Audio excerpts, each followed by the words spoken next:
In my life, I have worn so many hats, I put a hat back to shame. To the world, my birth certificate, and to my late father, I am Sofia. To most of the people who know me, I am Sophie. To my closest friends, I am Soph.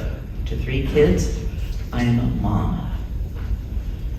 But mostly, I am just me. I am 58 years old as of October 9th. 3 years ago,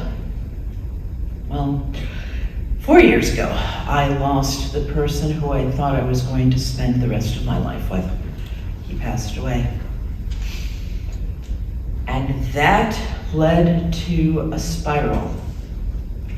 A spiral that was caused by living the highest of the highs and being privileged and trying to do well in this world and the lowest of the lows.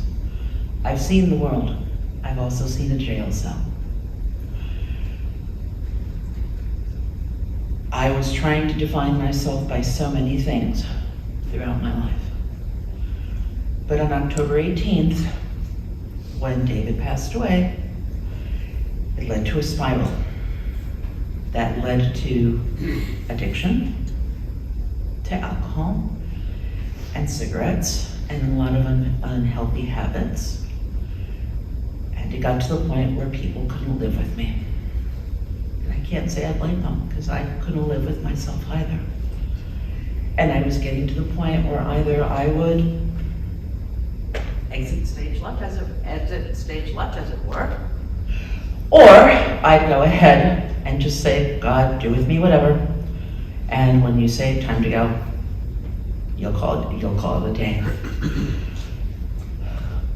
So that led last year, springtime, to being homeless in Fort Lauderdale. The streets of Miami and Fort Lauderdale are not a hospitable place. They're especially not hospitable to someone who grew up well in New York and New Jersey and in South Florida. I did not know what would become of me. And so I despaired.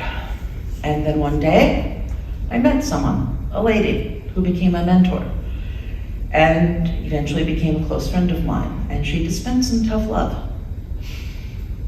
And it got to the point where I had to say, maybe there's a different way to look at life. Maybe there's a different way to see yourself. Instead of the victim, instead of useless, instead of not being good for anyone. And at that point, things began to change. I found a place to live. I found a job. I was so bad off at one point I couldn't even work because I had panic attacks from all my anxiety and depression. But I always knew in the back of my heart that I needed to further my education. And I was encouraged to do so. But there was one place. And it was Notre Dame, Indiana, as the code 46555 says. When you're 5 years old and your mom tells you that you got a route for school named after the Blessed Mother, yeah, you listen. I knew friends from who went to St. Mary's from the Notre Dame Club of Fort Lauderdale. And a few days after my birthday last year, I said to my friend, I'm glad I got accepted in Bloomington. I'm glad I got accepted at some community colleges around here. I need to be in South Bend. She said, are you sure, Soph? I'm sure. I got the acceptance letter on Thanksgiving Day. And I got a scholarship. And it was worth $88,000 over the course of 4 years. And it's named the Brother Andre Award. Now, you may wonder, okay, great. You see Brother Andre all over the place here. Brother Andre was my mother's favorite saint. My mother venerated St. Joseph through Brother Andre. I made the pilgrimage to Montreal. Mom made it, Grandma made it. Andre's my guy. It hasn't been smooth sailing. The finances aren't where they need to be.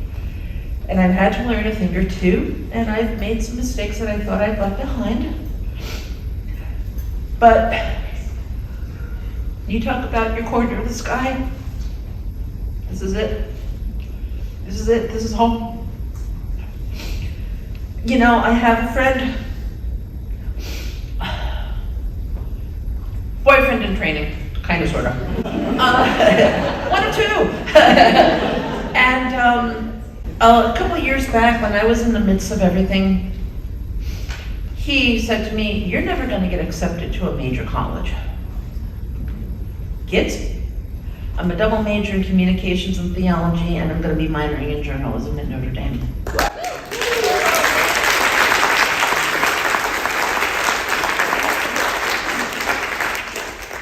So here's my point. People say to you, you can't do it, you're no good, it's too hard. You look at them, you tell them fine. And then go out and you do whatever it takes. And you kick some butts when you have to, sometimes gently, sometimes hard. And you show them how it's done. Thank you.